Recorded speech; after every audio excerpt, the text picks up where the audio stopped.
At a time when so many of us feel like our connections with people are distant and conversations are surface level, really engaging with each other takes intention. I'm Ashley Gould, the founder of Attend, an elevated, everyday home brand with products that set the table for meaningful spaces and gatherings. Our podcast builds on those spaces through dynamic discussions with open-hearted people, with the goal of sparking conversation around your table. From September through the end of the year, we'll be exploring one of the most universal and unspoken subjects, death and dying. Very few of us know how to prepare for, talk about, and support others through end of life. In this 8-part series, I interview guests whose personal lives and professions are intimately tied to the subject. Join me in an exploration of how to find more peace in preparing for death.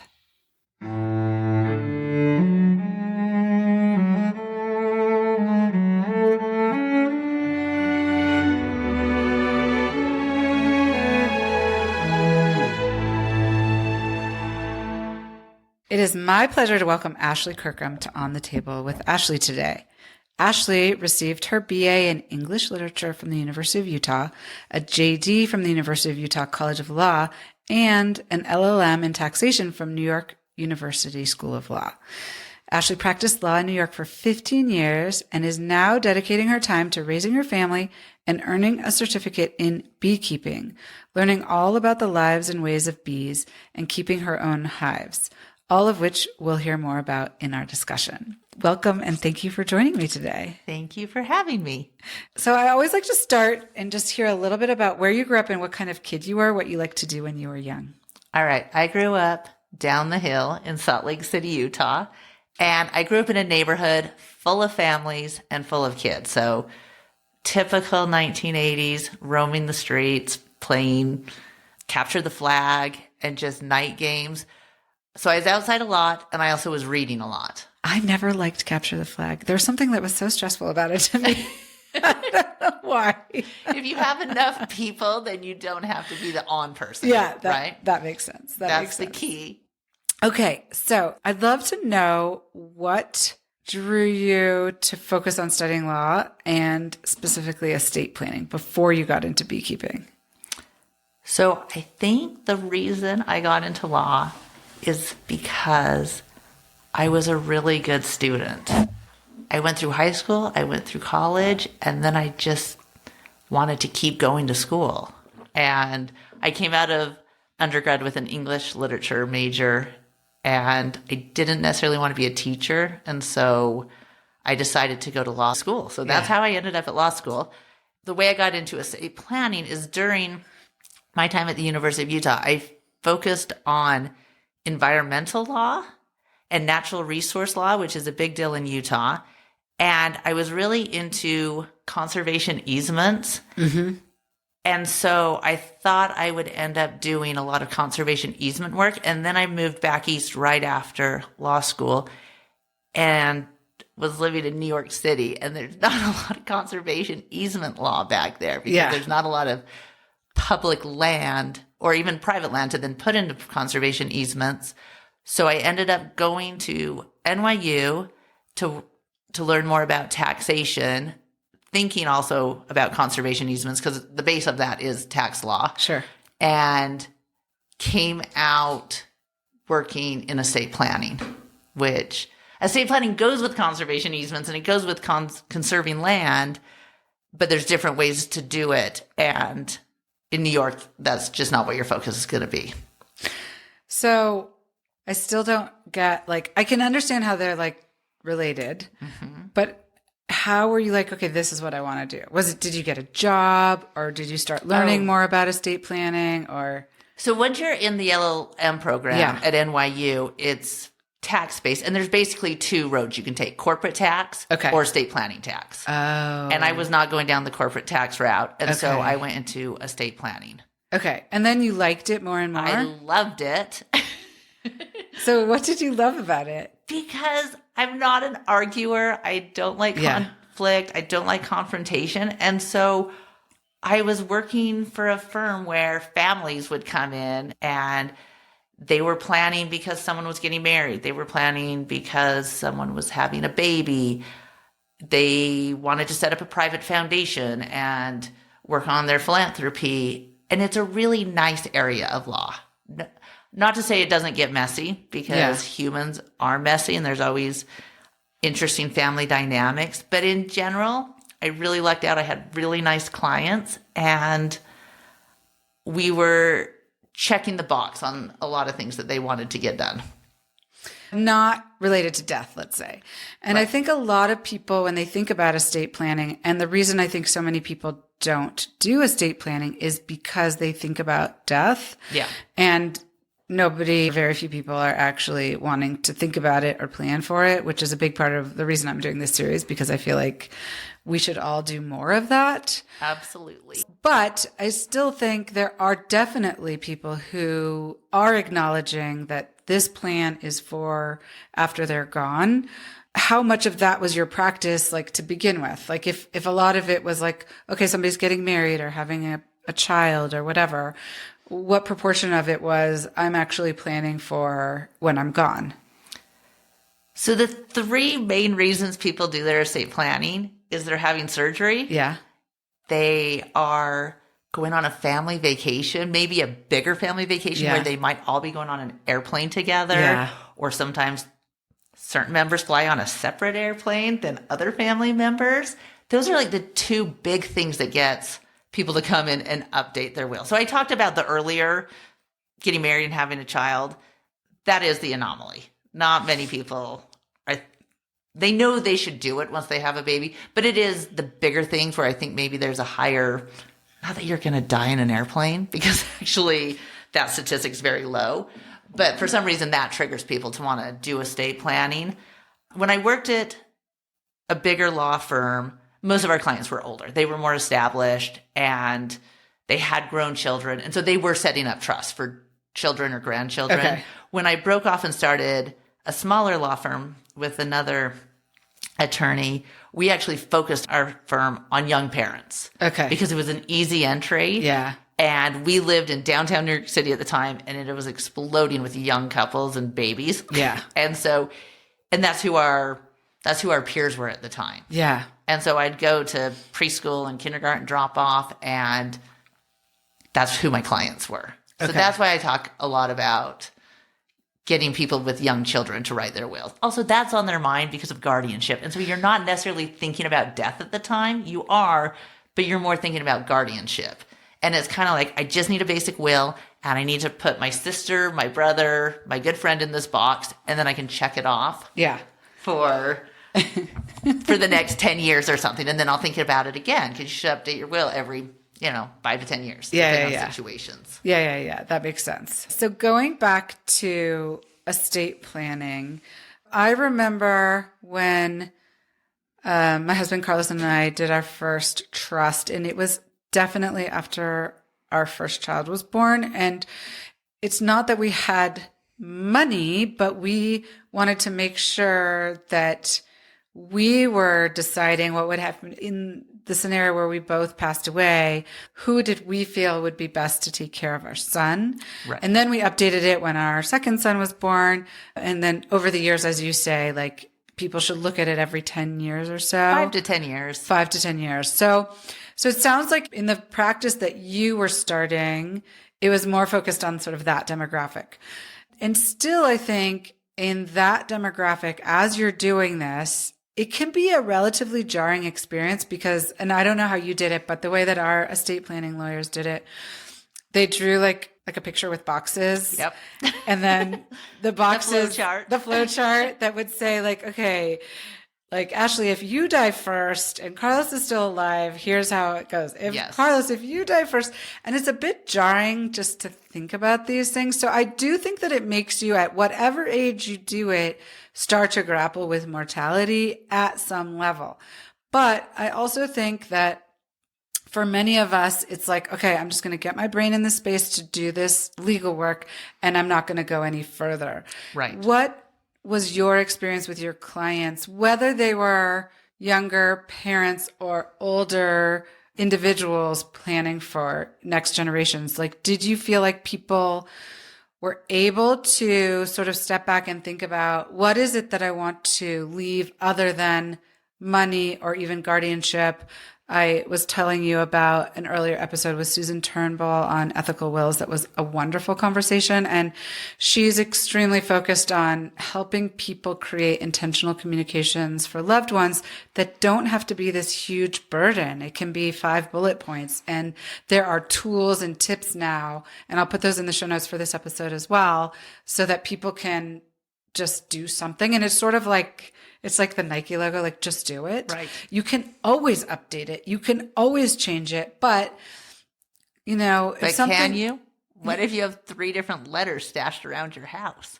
Well, so she talks about telling somebody, like she recommends doing it on your computer just because she's like, a lot of people time date stamped? And a lot of people can't read handwriting anymore. Could also have updates. Like she told a story about one of her clients who had written an ethical will to her son when he was 3 and then when he got married. And so, the one that when he was 3 was still relevant, but it was just time for a new one, right? Oh, I like that idea. So it's evolving. Yeah. I just love this idea of leaving something behind for your loved ones. There's all the practical parts too. So your trust and your passwords and all of that. And there's this wonderful book by BJ Miller and Shoshana Berger that I'll also put in the show notes again that goes through all of that kind of thing. But let's get back to the emotional side of things. Yeah. So how often would you engage in conversations with your clients about more than just guardianship or money or things, like at all about, have you thought about words you want to leave to loved ones or values that you want to leave with the money or those kinds of things? Did you ever engage in those conversations? Yes. But I think that's almost a separate conversation than the estate planning documents. Because the estate plan, you have the will, right? Yeah. And you're basically saying, like, let's take a very generic case. To my spouse, if my spouse is not there, to my kids, either in equal shares or however you decide to do it. Yes.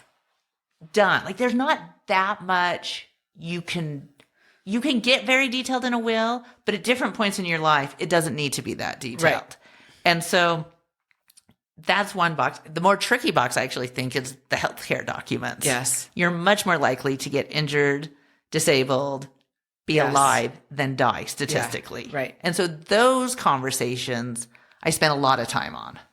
What end of life procedures, recitation procedures, those types of things I think are much more likely. Yeah. And people don't always think through all of those choices and communicate those choices. So you've got like just the legal will documents, then you've got all your healthcare documents, and then you have the conversation about leaving a letter, leaving a note for the guardian, depending on the age of your kids. At some point, your kids no longer need a guardian. Right. But maybe the older sibling might be a guardian to the younger sibling for a few years, depending on the age of the kids. Do you want a letter straight to the children? Do you want a letter straight to the guardian? And that changes all the time, constantly, as everyone gets older. Some people wanted green burials, and I know we've had this conversation before. So there is some creativity that came along, but I would say for the most part, estate planning is checking a box. Yeah. People don't want to think about their own mortality, and they don't want to pay money to think about their own mortality. Yeah. And that's actually something that Susan said as well. She said in her experience to date, she's had a lot more success with financial planners talking to their clients and working with their clients on ethical wills than lawyers, because I think you're paying by the hour. Mm-hmm. It's so expensive. Mm-hmm. And so it's like you're here to do something specific. It just seems like such a good entry to have that discussion. Absolutely. Well, one of the things with the law practice that I started with my partner, we purposely set flat fees. We never charged anyone by the hour because I never wanted a client to say, oh, I don't want to bring this up. I have a question. Or, oh, there's this asset. What should happen with that? But I don't want to call because it's going to be another 6-minute increment of being billed. And so we would set a flat fee and just said, please communicate with us as much as possible. This is going to be a much better experience for all of us. Yeah. And it worked really well. I think our clients were really grateful for that setup. But a lot of big firms do not. No. They can't operate that way. No. It is a good entryway to get people talking. And we always ended the conversation, and we, at the closing signature ceremony, we would always talk about, okay, now you need to go home and write the letter. Now you need to do kind of the softer stuff. Yeah. And I don't know how many clients actually did it. It's hard to sit down and write those things out. And I think now, if there were tools, like you could say, go to this website and take 30 minutes to do it. Like, you're not going to take 5 years to do it. You're not, right? You're not going to take a week to do it. You're going to do something for 30 minutes and, almost give them like an assignment. It might be easier. And also to give them people like Susan Turnbull that you could reach out to. Right. And I think there maybe are more resources. We thought about it. We thought about creating a website that literally was drop downs and multiple choice. And then obviously fill in the blank when you wanted to. But we also didn't know if that was going to be a conflict of interest as an attorney. So you got to like play that safe. But it's a great idea. And I have bullet points to my kids. All my kids have emails that they don't actually have access to yet. And I will send them little emails every now and then. And some of them are silly mom emails. And other things are, serious. I hope you do this. This is what I value kind of emails. And hopefully one day they'll open those up. So when are you going to give them access to these emails? I don't know. It's written down in a folder. They'll be able to get to them when they want. Maybe when they graduate from high school. Okay. I would tell them about it. Yeah. How long have you been retired from practicing law? Why did you decide to stop practicing law? And then obviously we're going to get into beekeeping, but I'm really interested. I'm like you. I call myself a recovering lawyer. So I moved from New York City to California in 2018, and I kept practicing in New York because I was barred there and not in California. Yeah. And as more time went by living in California, it just got trickier that I wasn't there. I would fly back quarterly to meet with clients. I did a lot over Zoom.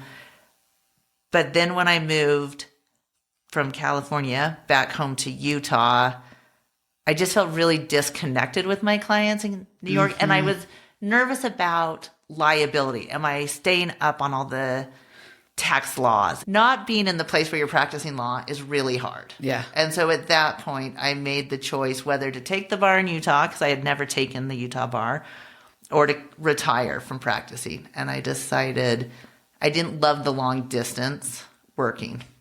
And you didn't think about like building a practice in Utah? I would have to take the bar. There's no reciprocity. I did not want to take my fourth bar. No.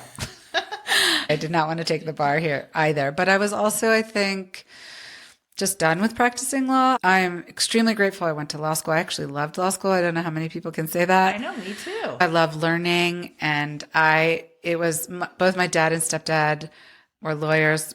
My stepdad's still practicing, but in law school, I lived with my dad and my stepmom, and I would come home from school and we would talk about the cases I was reading. And I mean, my dad remembered everything from law school. That's amazing. It was such a wonderful time. So I loved law school and I really enjoyed practicing in the beginning. And then it just, over time, it was less of what I wanted to do is maybe the way I would describe it. Right. I agree. Yeah. So is there anything else about estate planning that you would want to talk about? I remember one thing we were talking about previously, which was sometimes you would have clients who would have, let's say, 3 children. And they would say, I'm not going to leave things equally to my children because, this child needs more for X, Y, or Z reason. Right. So how would you counsel those individuals, and can you just share your thoughts? I have my own thoughts about that, but I'm interested in yours. I think there's 2 ways to do it. There's probably more, but there's everyone gets equal, and one child might be a school teacher and one child might be a banker, right? But you just go the equal way. And I think that's a great way. I don't have any issues with that. There's also looking at everyone's circumstances, and maybe a child has a health condition, and that's a little bit different. Yes. And so I think you have to take each family one by one and figure it out. But I don't think there's a right answer. What I do think is that a lot of times, sometimes people say things like, it's not fair if I don't get an equal amount, or my brother got more. And I don't have a lot of compassion in that situation, because it was never, there's no rule for inheritance. For sure. And I don't understand. Your parents, your grandparents, someone made the money, someone worked hard. And so however they want to distribute it, is their right. It's their choice and their right. And so I totally agree with that. For me, I think it comes down to love. So I think that there is, and maybe people are saying the words, and maybe in some cases they are really talking about, well, it's not fair. But I think what they're really saying is they don't love me as much. Right. And that, I think, you need to address before you die. So, And it comes back to communication. Yes. Just explain, like my mother tells everyone in my family, we're splitting everything down the middle. Yeah. Everything will be divided equally 4 ways. She tells us this all the time. So we all know it's great. It doesn't matter. But I will say also, when I saw families get into disagreements after someone passed, it usually wasn't the platter that represented the family tradition. Right. And so when someone takes the platter and someone else gets the painting that hung above the fireplace, it's hard to put equality or a number on those things, because it's not always the thing that is the most valuable monetarily. Right. What is your suggestion for that? There's a couple different ways to do it. And I think you do it while everyone's alive. Oh, interesting. Recently, I had a friend go through this, and all the kids, there's 5 children, they all drew numbers. And then they went around the house while the parents were alive and went 1, 2, 3, 4, 5. And then they went 5, 4, 3, 2, 1, 2, 3, 4, 5, 1. So everyone had, you each got a turn, and no one was allowed to talk, and no one was allowed to say, oh, but I really wanted that. You got your name and someone had a list, and they all went through. And so somebody was keeping the list while you walked around. And did they include significant others, or was it just the children? No. Okay. Do not include significant others. But so my mother-in-law, I have a wonderful relationship with her. And we were at dinner a few weeks ago, and we were talking like, what should we do? They have a lot of beautiful artwork in their home. And she was asking me what she thought, what I thought, and about the in-laws. And I was like, don't include the in-law. Because I am the in-law, and I still don't want to be part of this. Yeah. It should be your children. Okay. Yeah. Because it gets too complicated. Though. Well, it's like, especially if you can't talk. Yeah. It's like, how are you going to... You can talk. It's not you know what I mean? It's not going to... Every decision is not going to be an hour-long process. Absolutely. You have to get through this. It's emotional. But my parents, they went through a very similar thing with my dad's parents, but they had to come up with a joint idea. Okay. But honestly, in my opinion, every family is different, but I would keep it to my immediate family. And did your friend, or would you recommend the parents in that situation, in the invitation to do this, like how is that broached? The parents in this situation were downsizing homes. Okay. So that made it. Oh, so people were actually taking items. Some yes, some no. Okay. Some, like, there might have been a dresser that ended up going to someone's home, but artwork was probably still staying with the parents. But they definitely were downsizing, so it was a natural way to walk around the house and do this. And I'm sure there was, I'll have to ask, but I'm sure there was, we're doing this now so that there's not any hard feelings later or confusion after. Yeah, and I think it's a wonderful idea. Also, you need to be able to get along with your siblings. Yeah. Or maybe you don't. But it would be such a shame if the reason you're not getting along with your siblings after the death of a parent is because of things. Absolutely. So it's like, I also think in a sense, even though it would be emotional to do it at the time, it takes the emotion out of it later. So you can't say like, mom didn't love me as much because she didn't leave me the platter. Exactly. Right? Right. Which I think people, when somebody is gone and you can't ask them, you make up stories in your head. I mean, I think we make up stories in our head all the time about Yes. But this is just such a deep-seated one. Like people are so connected to their families, like regardless of the relationships that they have, that I think it can cause a lot of like pain if it's not done in the right way. And I think doing it beforehand, doing it before someone gets sick, like there's not an impeding death. Yeah. Before one of the parents did die, right? Like if you do it and you're a step removed, I also think it probably is easier. It might feel premature. Yeah. But I don't think it is. Well, and like I've been talking about in this series, like death is literally the most inevitable thing. Right. So we will all experience it. It is just a matter of time. And we don't get to know what the time is. Right. So like if my parents are in their 70s, if we walked around and did that now, part of me would be like, this could be 20 years early. Who cares? Right. Yeah. If they get rid of one of the paintings I wanted, I would hope they would maybe tell me. But then again, it's still there. Yeah. I wouldn't worry about it too much. Yeah. So do you have any tips for avoiding hurt or misunderstanding in this arena? Just the same thing, communicate. Yeah. And I know it's hard. I remember when I first started working in New York, I would have clients that were writing their will and they'd say, I've been estranged from my son for 7 years. And I was young. I was in my 20s. And I come from a very functional family. Yeah. And you're like, what? You haven't talked to your son for 7 years? How can that happen? But as I've gotten older and know more people, and I see how the small riff, it's really easy, especially if you don't come in contact with someone naturally all the time. If you live in a different city, it's really easy not to talk to them. And yeah. So my main advice always is just keep in communication. Yeah. I think it's because like you just said, we all make up stories. Well, why haven't we talked? Yeah. Do they not like me anymore? Did something happen? Did I say something? Yeah. But I think it's such a important topic. And like you just said, everyone's going to die. Yeah. Every single one of us. And we don't know when. Yeah. So if you can keep the communication, my family, not only do we talk all the time, but we always talk about dying. And I want to get into that too. But finish your thought. Like I brought this up with my sister. I'm like, I'm going to be on this podcast. We're going to talk about dying and how I'm really comfortable with it. And she goes, well, yeah. Since we were little, Dad was like, if I die tomorrow, that is great. Like I just grew up in a family that we talk about it. We have no problem with it. So that's so interesting. So you and I had lunch a couple weeks ago and you made this comment that really stuck with me and you're like, well, I'm not afraid to die.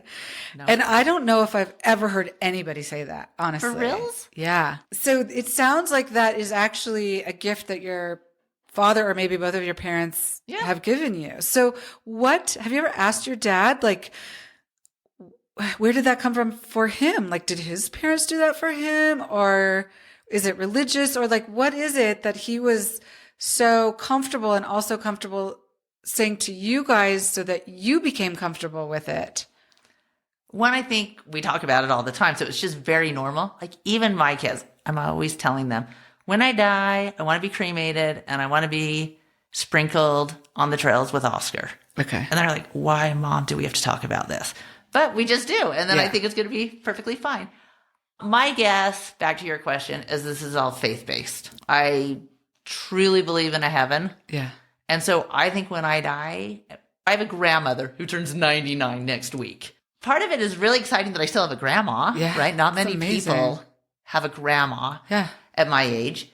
But second of all, when she does die, it's not going to be a terribly sad thing because I am so excited for her to see her mom and dad.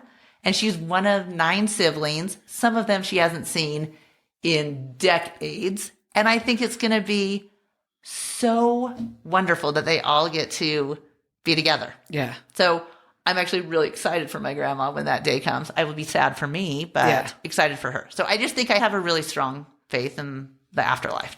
Okay. So that's maybe where that came from. Was your mom the same way? Like, you could still have a strong belief in it without talking about it as much as She it doesn't sounds like? talk about it as much Okay. as my dad. Okay. My dad he'll Okay. just throw things out about, I think I also told you this, how he has a bad back. And so he's told me multiple times, when you put me in the coffin, make sure I'm on my side. I like the idea of him being on his back makes him feel uncomfortable. Yeah. So I'm like, okay, Dad, we'll get you slightly wider one and we'll put you on your side. Yeah. But I promise you, we will figure that out. Yeah, for sure. And he'll be the only known person on his side in the coffin. Well, and one of the things in BJ Miller and Shoshana Berger's book is like, when you address these questions in life, you get what you want in death. Right? Absolutely. And people should, like, to me, it's like the most beautiful, respectful thing you can do for somebody is respect their wishes. Right. But if you don't know their wishes, then it creates pain and anxiety and am I doing the right thing? And right. Like, it creates so much more stress on top of the grief. Yes. Yes. So this is not a time to be questioning. Right. This should be the time to be mourning and celebrating someone's life. The more you can tell people, the better. Yeah. I don't see any downside, though I know people are afraid of dying, so that's the downside. But maybe they wouldn't be. I think that we will be less afraid. So I spoke with a palliative care doctor, and I'll share this paper with you. It's called Existential Maturity. And it's a short paper, and it's studying a couple. They were a young married couple, and the husband had cancer and died. And this process that they went through where they really came to terms with it, they were both at peace. Right. And is that a model that we can all take into our lives to become, like, I don't know why we can't work on our existential maturity at any age. But I think what your dad did for you is beautiful because it set this foundation that's not scary. Right. Right. But it sounds like for you, it hasn't had anything to do with it, that as long as you can be aware of being conscious of it, you've been okay with it. I think so. Yeah. Which is so fascinating still to me. I feel like the work that I've been doing on this series, and I started the series because it's 10 years since my dad passed of a rare cancer, and we've lost other loved ones and family members in the intervening years. Right. But it is definitely helping me. Oh, good. Absolutely. And my whole thing is I think we can have more peace. It doesn't mean it's easy, but I think that we can have more peace. I feel more at peace now than I did months ago, even before I started like really digging into the subject. And I also think it's like many things in life, like preparation equals success. So it sounds weird to people, but like reading about it, writing, talking about it actually makes it easier, not harder. Absolutely. One of my favorite sayings is get comfortable being uncomfortable. Yeah. And it's the same idea. When I was practicing law in this area, I read so many books about end-of-life decisions, palliative care decisions, just because I wanted to be able to talk to clients about it. I remember reading a book called Death Cleaning. Cleaning out. That's the Swedish. Yes. Yes. One of my favorite books. And it's also like a whole way of being. Exactly. And for a long time, I wanted to give it to my clients as like an end of our time together. Yeah. And then I just thought, no, not everyone would appreciate this gift. I tried to talk to my mom about it, and she's like, nope, I'm actually happy to keep all my stuff here until I pass. Yeah. And so you have to it's a mindset. It's an absolute mindset. And I think like Dr. Gamble, the palliative care doctor, was like, we meet people where they are. Right. Even at end of life, people are in very different places. Absolutely. Even when they know that they are at the end of their lives. Right. With like a serious diagnosis or something. They're in all different places. My thought and belief is that if we can shift culturally so that it's not so taboo, it's not so scary, right, it's more accepted, then I think we can change the norms. Then like the death cleaning is just like part of what we do. Right. It's not like morbid.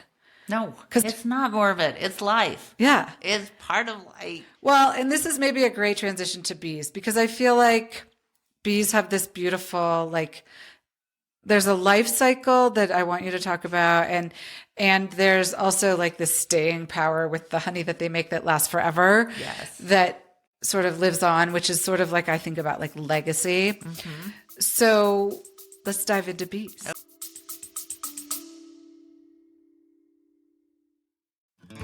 When do you spend the most time with the people you love? For us, it's at home, around the dinner table with family, or sipping cocktails in the living room with friends. So why not make that time even more meaningful by imbuing your gatherings with pieces that not only make connecting easier, but spark conversation around your table? Amaton's collection of small batch, artisan, quality-made pieces for tabletop and home are not only made for simple serving, they're works of art designed for daily use. Whether you're hosting a dinner party or sitting down for family game night, our collections create a sense of presence and peace in every home. Shop our collection of dinnerware, drinkware, serveware, and more at amatond.com. That's AMEATENDRE.com. Gather by design. Okay, we'll transition. Okay, so I don't know if you grew up having beekeeping in your life. I know that your dad, I think, keeps hives now. My dad has kept hives for about 15 years. So he didn't when I was a kid, but he has for the last 15 years. But I haven't been at home during those years. But when I come home for the holidays, he was always out back smoking the bees and doing his little thing. So tell us how you went from estate planning to beekeeping. All right. Well, I retired from law and moved back to Utah. And I was just taking time to figure out what the next step was going to be. And I am fortunate enough to live on a property with some space. And so I was thinking, do I want to raise goats? Do I want to raise chickens? Do I want to do bees? Do I want to do all of the above? And then I like knowing what I'm getting into, and I like to do it well if I'm going to do something. And so my dad does bees, so I had a little bit of background, and I knew I had a really great resource through him. And I thought, well, I'll try this first, and then if I add the goats or chickens and whatnot, they'll get added into the little homestead. So the bees took over. As soon as I got into them, I just became fascinated, and I then looked for... There's a lot of books that I have read. I'm a member of the Wasatch Beekeeping Association, so I joined the local beekeepers, and I started looking. The bees in general beekeepers do not have great success overwintering their bees for a whole variety of reasons, and I wanted to figure out why that is and what I can do that my bees will survive. And so a lot of the land grant universities in the U.S. will have a bee program. So I looked at Cornell, Ohio, Florida. The land is just so different than where we live here at high elevation and a dry desert. So the University of Montana has, in my mind, the most similar type environment to where topography. Yes. And so that's why I started the beekeeping program through the University of Montana, and it has been wonderful. So, okay, before we get to the beekeeping program, what do you think it is? And I'm sure you've reflected on this. Why do you think you love it so much? Because it is the perfect mix of magic and science. Okay. Explain. Have you ever read the Tiffany Aching books? No. Okay. They're young adult. Okay. But in the book, Tiffany Aching says it doesn't stop being magic because you understand how it's done. And I think about that all the time when I'm with the bees. Yeah. They're beautiful and they're calming, and there's so many life lessons you can take from the bees, but it all has a basis in science. And so it's constantly being singular focused on what they're doing, but you have to think about what they were doing yesterday, what they're doing right now, and what they're doing tomorrow all at the same time. And you don't have any other room to think about grocery shopping or dinner. So when you're in the bees, you're just 100% in it. And I think there's not that many places in life anymore where you can be that. And I also love when I'm out there, I'm outside. I am not in front of the computer. Yeah.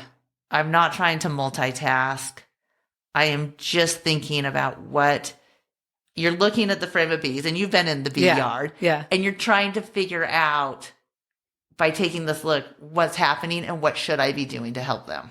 Yeah. So, and you're hopefully learning things that other people can learn from, especially in this climate, Yeah, it's tricky. Yeah. Yeah.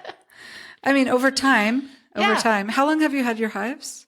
I'll be going on 5 years. So you've got time still to learn more. Yeah. I hope to be one of those beekeepers when I'm 80 talking about the old days. Of course.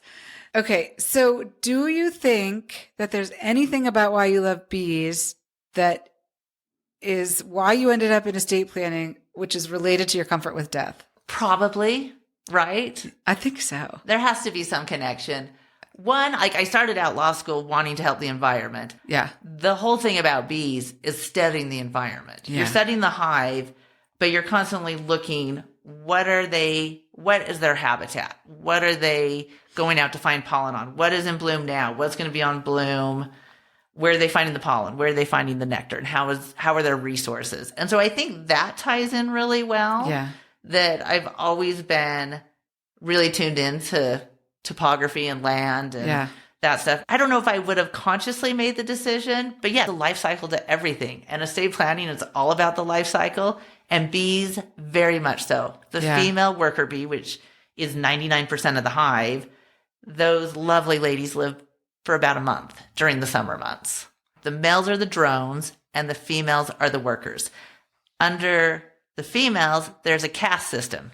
You've got one queen and the rest are worker bees.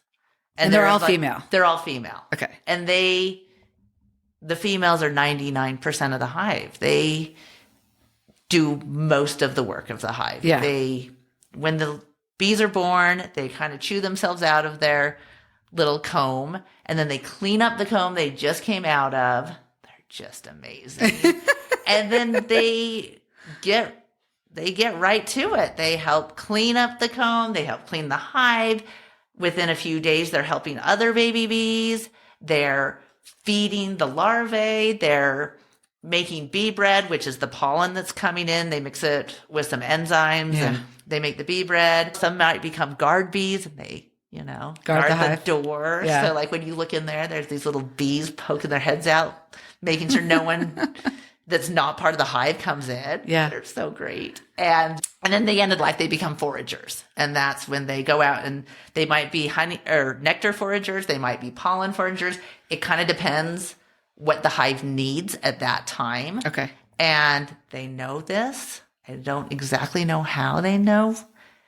Like it all gets communicated through pheromones between the bees or among the bees. And then they die. They basically wear themselves out working. The foragers that's the end of their life. During the winter months, there's no foragers. So they're at least up here in my hive. Yeah. They are clustered inside the hive, keeping the queen warm. So they will live maybe from October, November, all the way until spring. Okay. And then the drones, you haven't talked to us about the drones. Okay, so the drones are the males, and they're a little bigger. They're a little buzzy. They don't have stingers, so they would never sting you. And their main role is to mate with queens. So when the queen is born, she'll spend a few days in the hive kind of hardening up her exoskeleton and her wings will dry out. And then she does a mating flight and some ladies will go with her to hopefully protect her. And she'll hopefully go out 5 days in a row and mate with as many drones as she can, come back in the hive, and then spends most of the rest of her life laying eggs and building up her colony. So why do we see drones in the hive if they mate outside of the hive? They go out there for about 30 minutes at a time. Okay. It takes a lot of energy. They are in the zone. Yeah. They are up there flying. It's called the Drone Congregational Area, or CGA. And they're just hoping a queen comes by. Okay. They're up there buzzing around, waiting for the queens. And then they have to go back and replenish their resources. So they go back in the hive and eat some honey, some nectar. They're just going to rest. Yeah. When they're in the hive. Mm-hmm. But why are they allowed in to that hive? Because they belong. They actually, versus worker bees who aren't really invited into other hives, a drone can basically walk into any hive. Okay. They'll usually come back to their own hive from what I understand. Okay. But they're not excluded out of other hives. Interesting. And then how long do they live? If they mate with the queen, Yes. they die after mating. Really? Yeah. When they separate, she kind of pulls like his innards out with her. So he dies Okay. after mating. Okay. But there's a lot of analogies we can make there. Yes, there are. And a lot of legacy. Yes. Yeah, exactly. Like That's the way it works. we wouldn't have colonies. Yeah. There would be no baby bees Yeah. if the queen didn't mate Yeah. to have fertilized eggs. And then the drones that make it until fall, they get kicked out in the fall Okay. because they're larger than the Yeah. workers and they eat More. more, and the hive just doesn't have the resources. So come fall, you know when the bees know that it's fall because you'll see drones getting kicked out of the hive and they're not allowed back in. Interesting. It's a little sad. And then how many eggs will a queen bee lay in her life? I don't know about in her life because it depends. Like, Yeah, it could be variable. yeah, she could get squished when Right. we were in there. Yeah. Like, heaven forbid we accidentally squish her when they were inspecting, so you have to be very careful.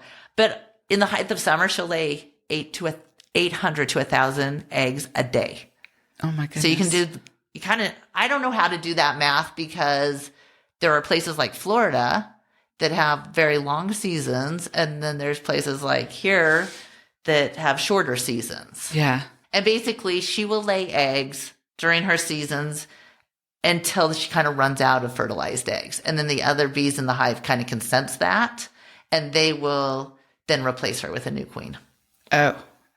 And sometimes they allow her to, if she's old and just not producing eggs anymore, sometimes they just let her live out her days And in otherwise? the hive with her daughter. Sometimes they'll ball her, like they literally will suffocate her. They'll get around her and Oh my goodness. Okay. Yeah. I don't know if you have thoughts about this, but like it's fascinating to me that they all know their role yeah. and they just do their job. Yes. It is fascinating. Part of it is an age thing. Okay. Part of it is what the hive needs. Like if the queen is laying a lot of eggs, they know they need more pollen coming in because that's what they feed the babies. And so some of the foragers who might have been collecting nectar switch over and start collecting pollen again. And it is communicated through pheromones. And is it coming all from the queen? I don't know. Yeah. I think the workers must communicate with each other too through the pheromones. Okay. Yeah. I mean, it makes sense. That's not their only communication. They do dancing when the waggle. Do you know about the waggle dance? No, tell us about the waggle. dance. It's amazing. So when a bee doesn't want to go out and find one lovely sunflower. That's not very useful. The bee wants to go out and find a field of flowers. Okay. Right. A field of alfalfa. Yeah. A field of clover. Comes back to the hive and will do this dance called the waggle dance. And it's a figure 8 on the frame. And depending on how quick she's doing it, the frequency, how much waggle she's got, it's telling the bees how far away this field is in the direction of the sun, in That's relation crazy. to the sun. It's amazing.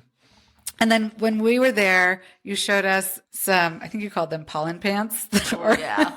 Wearing the pollen pants. Yeah, like the worker bees coming back. So just explain that. So in the worker bee, they're not scientifically called pollen pants. I actually don't know anyone else who calls them that besides me. But they're so cute. They're like wearing cargo pants.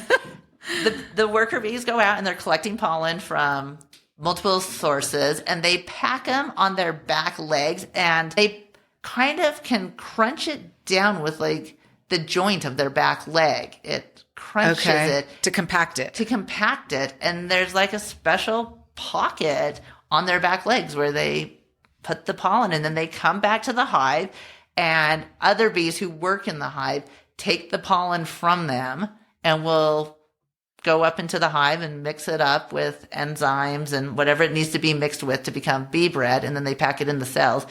And so when you pull out a frame of bees, especially like spring and summer when they're laying a lot, it's a rectangle, right? And kind of like a rainbow in the middle or a half circle will be a lot of brood, which is the babies, the eggs.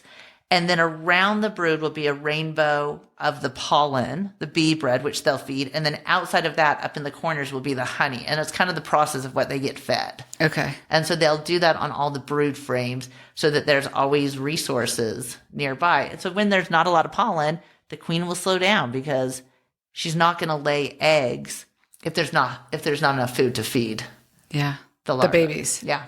Because she just knows. Yeah, they all know. Yeah. I don't. Yeah. Yeah, so they all are communicating.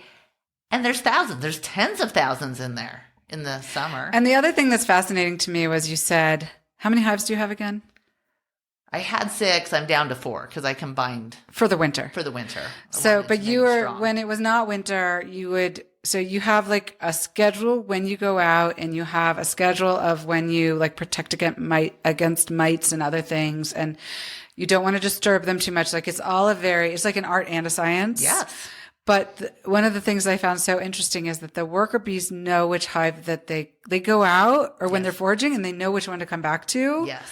And they don't go into the other one, even though they're right next to each other. Right. I think there is some drifting. I have little been bit. told Okay. there is some drifting. Okay. But when the bees are getting ready to become foragers, they crawl up the front of their hive and they kind of push themselves off. Okay. And they'll do a figure 8 right in front of their hive, and they're looking for markers. So a lot of people paint their hives with designs for that reason.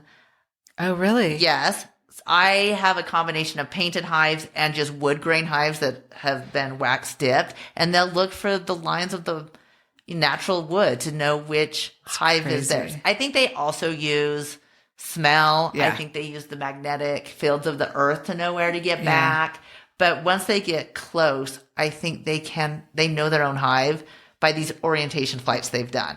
And it's crazy. It's usually, I don't know if it's everywhere, but at least in my bee yard, it's usually early afternoon, and you'll know when there's a whole bunch. You go outside and there's a frenzy right in front of the hive, and I'll think, oh no, is something going on? Are they being attacked? Are they being robbed from hornets or another hive? And if you look closely, you literally see them doing this little figure 8, and then they crawl up and they launch themselves back. And they do this figure, and it will be a frenzy for about 15 minutes. Mm-hmm. And then I'll look again, and it's just as calm as can be. It's It's really awesome when you get to see it. Yeah. Okay, let's talk a little bit about honey. I remember, one of my sons and I both have some allergies and have read that eating local honey can help with allergies. Can you talk about that, or what you know about that, not just for allergies, but just for health, and the fact that it's local and why that matters? And then also other sort of medicinal uses that have been found for honey. Okay, well, if you look this up on the internet, everything under the sun can be solved by honey. I'm not Except death. Yeah, exactly. But you can embalm yourself in honey. Yeah, I'm sure you So, can. Yeah. you could mummify Yeah, yourself. yeah. So it could help in that way if you're looking for that. So definitely, I think the idea of eating local honey to help with allergies is you're allergic to something in your local environment. Right. And it's the pollen in a very close vicinity to where you are. And so when you buy honey from the grocery store, Yeah. one, it's definitely not local. And 2, some of it has been watered down. Some of it has been pasteurized to really high temperatures. So it basically has destroyed the enzymes that might have been helpful. I think some of it has been supplemented with water, possibly corn syrup, Oh my other gosh. stuff. There's a huge issue going on in the honey industry of imported honey that's not actually 100% honey. Wow. It never crystallizes. It pours out very smooth. That's a tell sign that it's not 100% honey, because all natural honey will crystallize over time, and depending on what the floral resources were is how quickly it crystallized, depending on what plants that the bees were visiting. But that doesn't mean it's bad. It just means it's crystallized. In some places, people like crystallized honey. It's kind of thicker. You spread it on your toast. or Dip it in your tea. Yeah. It doesn't matter. It just dissolves. Or you can run it under hot water and it will all decrystallizze again. Yeah. And eventually will crystallize again because it's the crystals, it's the sugar crystals are, forming. So grocery store honey, I don't want to say it's all bad. Yeah. I think there's a lot of red flags in there though. Well, and you're not going to get local honey. And it's not going to be local. You want the pollen that's in your area because that's Yeah. what you're allergic to. It's Yeah. the pollens. And beyond allergies, like it's just there's like a lot of good stuff in there. I do have a friend whose husband takes a tablespoon of honey every night before bed and Yeah. says that he has never felt better. Yeah. People have been eating honey as long as they can. Yeah. All around the world. Yeah. Well, and it's been buried with Egyptian pharaohs and it's still edible today. It crystallized, but it's edible. It's edible. I know. It's What were crazy. they foraging on in Egypt? I don't know. We should Right? look into this. I know. I've thought about that. So you've also told me like your dad's honey looks and tastes totally different from your honey, which Yes. makes sense, but I'm not sure if you go to the grocery store, you kind of see the same. Yeah. So just talk a little bit about like how different like the pollen or the nectar or whatever they're finding, how dramatically that's going to affect the look and the taste of the honey. Absolutely. It is so different. So my dad keeps honey down in Salt Lake, and Yeah. I have a sister over in Utah County, and she also keeps honeybees. And so we try and do a family taste test Yeah. every year. Yeah. And the three of them were not that far mileage-wise from Yeah. each other, and they couldn't be more different. A lot of the grocery store honey is clover honey Okay. because it comes from Minnesota or South Dakota, North Dakota, and which are just big clover states in general. And so they'll put hives on clover fields and alfalfa fields, and it's great honey. There's nothing wrong with single source honey. Yeah. You can get orange blossom honey from Southern California, right? Yeah. They put hives in the middle of the orange blossoms in the orchards. And it's great, but it just tastes different depending on what your bees are foraging on. Like I just said, I ride my bike all the time trying to figure out what my bees are getting at. And it's wildflowers. I don't have a landscaped yard, and no one around me has a landscaped yard. Yeah. My dad is down in Salt Lake, and it's very suburbia, and there's a lot of beautiful landscaped. And so I think his bees are finding more landscaped yard. He also has 8 fruit trees in his yard. So they go, like, especially March and April. I'm so jealous. There are these big, beautiful fruit trees completely in blossom. Yeah. And I look at my bees and they're still locked up. Yeah. They're like, we can't go out yet. It's still 20 degrees. And my sister lives in Utah County in an area that has orchards around still. And so I think her bees find fruit trees. And so the colors are different. The tastes are different. Last summer, my dad's was more molasses, which was interesting. Yeah. The water content's different. One of the things that's so interesting about this is, and you can tell me if this is right or wrong, but because of the low moisture content, it prevents most bacteria and microorganisms from surviving and also having a low pH. And then also because of the enzyme that the bees are put into, which produces small amounts of hydrogen peroxide. So there's like an antimicrobial property. So like the scientific part of it is fascinating. It is awesome. Yeah, no, some people like have said like it can like cure mouth sores. Like you don't gargle it's funny. with it, but you can eat it and it like keeps your mouth hygiene. Well, I actually make like a face wash for I use it and my kids use it, and it has honey in it and a couple of other things. Yeah. But it's like honey is like a major component. Then you get beeswax, which you can do. Candles, soaps, lotions, salves. But then there's propolis, which I actually think is the most interesting. Okay. It is also a product that the bees make by collecting resin from specific types of trees. And they bring it back and they, for example, in the winter, the cracks in the hive between the two boxes, they will seal it up with propolis, and it's extremely antibacterial. And they say the more propolis that a colony kind of paints like around their hive, it keeps them free of, not completely free, but it really helps the overall, almost like the community immune system of the colony. It is so healthy. You want propolis in your hive. It's sticky and it's a mess when you're working the hive.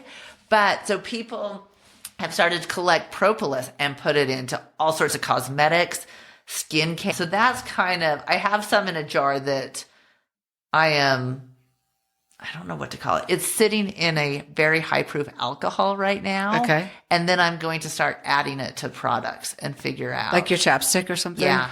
and see if it changes it. Oh, so interesting. It's supposed to be really beneficial. So I'm now like you can use it. I want to make a mouthwash. Like one of my kids gets cold sores and stuff, and I want to play around with that. Oh, that's so interesting.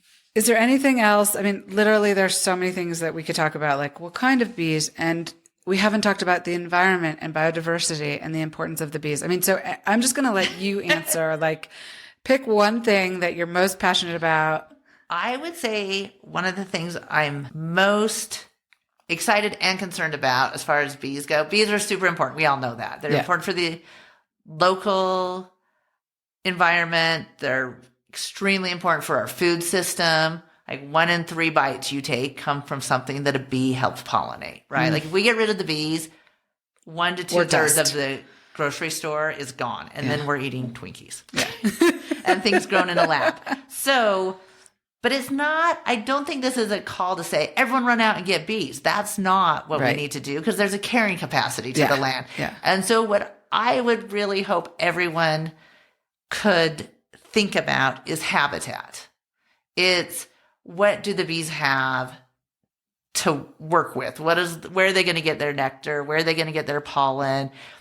As development happens, which is not the worst thing, but we need to think about habitat, and not just for the bees. We need to think about habitat for the birds and the wildlife, the native bees. We didn't even get into native bees. That's that's a whole other really fun topic. But, you know, what can we plant that's native and that's going to help, that's going to grow, and that's going to be resourceful to the insects and the pollinators. So that's what I'm spending a lot of time thinking about, especially going into winter, since I won't be working in the bees. I will have more time now to think about, like, I walk around and I try and see, what are the bees landing on? What should we be planting? What is water wise? And I think, you know, you drive around, we have the sides of freeways, we've got mediums. What's going there? Like, there's a lot of easy things that could be planted that are pollinator friendly. And I hope we can do better in that area. Have you gotten involved, like, in any local or statewide initiatives? Because it seems like maybe more could be done if people knew. They kind of know. Okay. And yes, I've been in contact. There's a state inspector for bees. And so I am in contact with them. And there's new legislation this year on bees. And so we've talked about the habitat. I'm part of the Utah Beekeeping Association as well as the Wasatch Beekeepers Association. It comes up. It's it would cost money. Who's going to maintain it? But I think big picture, it would be well to pay off. So I know, like, the state of Minnesota has its own habitat committee as part of this state. And Minnesota is a huge honey producing state. Utah, it's harder. It's a desert. We don't have as many flowers and nectar and all of that. So I don't know that we're ever going to be Minnesota. We're never going to be Minnesota. Right. But it would be nice to have even like a grassroots committee trying to help. But it's hard. We go everywhere from the Alpine Mountains of here down to like St. George and Moab. Where bees still live, but it's a lot harder. So I think the habitat is what I'm currently thinking about. Okay. So at the end of every episode, I like to ask the same 5 questions. So let's do it. Okay. The first one is, as we explored my brand, Amatand, objects can hold a lot of meaning for us. They can tie us to the past. They can enable us to be in the present more, or even like take us into the future. Can you share an object from your life, whether you still have it or not, that holds a lot of meaning for you, and tell us why? Anne of Green Gables. Really? The book. Yeah. It has always been my favorite book. Oh. And I've reread it off and on throughout my years. And I get different lessons from it each time. And honestly, I see it on my bookshelf and it makes me happy. I need to go reread that. It's fun. Do you reread books a lot? A few. Not a lot. Okay. Yeah. Because there's a lot of books to read. I know. But there's a few. I'm rereading a book right now called The River Why you ever read this No. book? Oh, it's about a boy who grows up with a fly fishing dad and a bait fishing mom and their philosophies on life. It's a great book. So I am rereading that because my youngest has gotten really into fishing this past year. Okay. So That sounds like a really cool book too. it is fun.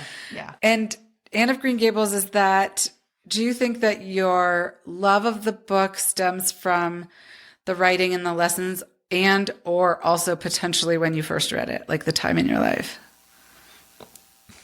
First of all, I've always loved reading. Yeah, me too. But I probably found Anne of Green Gables, end of elementary school. Yeah. And she is such a great character. I once even made my husband go on vacation with me to Prince Edward Island. It was a 19-hour drive from New York City to Prince Edward Island. And we had to run through the haunted woods together. And I went and visited Lucy Montgomery's grave. Again, back to the graves. And it was so great. And Josh was like, wow, we're driving And to you were Prince like, Edward I Island. know it's love. Yeah, it was love. Yes. Yeah, no, Anne of Green Gables, totally time in life. And I also really believe in reading series books because it keeps you reading. You want to know what happens in the next book. And that was a great series. Yeah. I haven't reread the whole series. I usually just go back to the first Yeah. one or two. But Gilbert, life. I can talk about Gilbert and Diana all day long. All right. Okay. I'm going to reread it.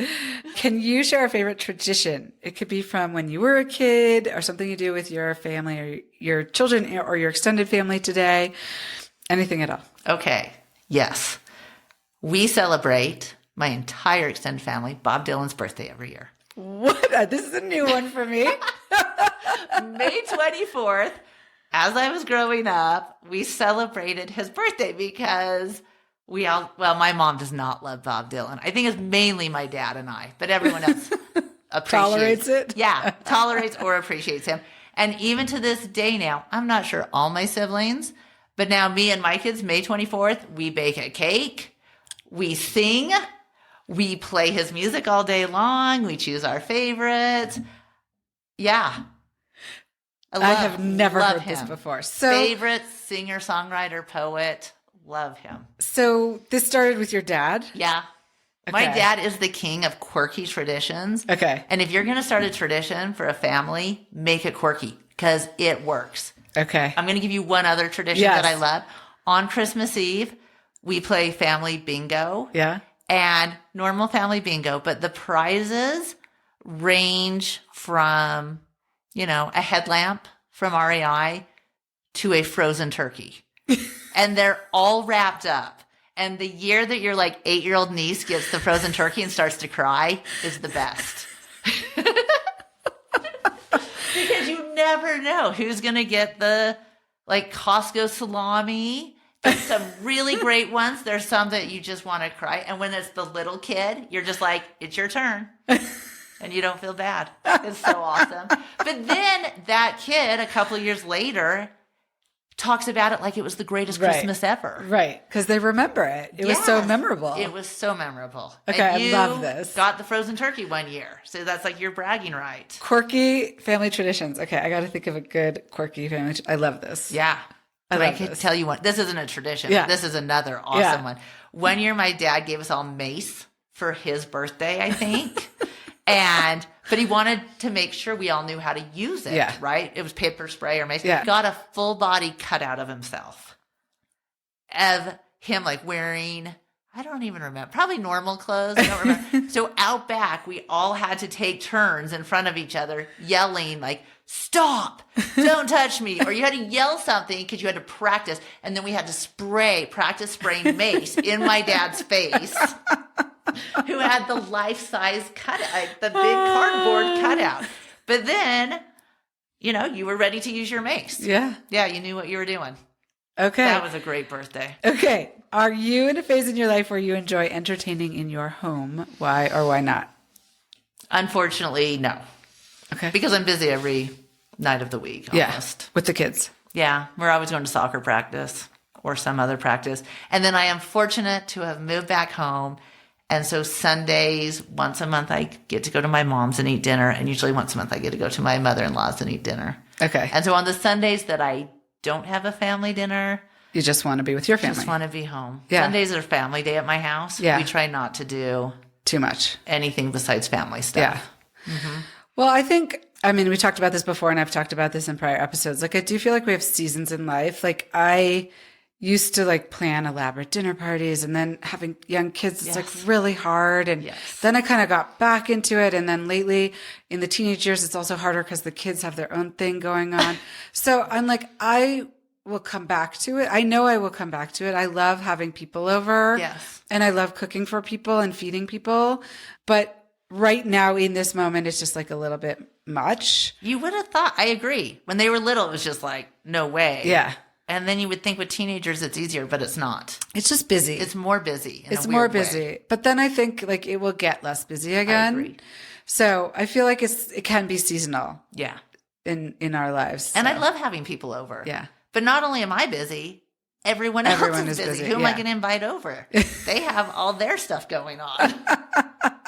We'll get around to it. We'll get back around to it. Okay. Do you have one or two top resources, books, websites, courses you can recommend? It could be related to beekeeping, estate planning, just like books you love. And we can, you know, you could just say a few, and if you have more, we can put them in the show notes. I would give beekeeping podcast, but I honestly don't think other people care. Yeah.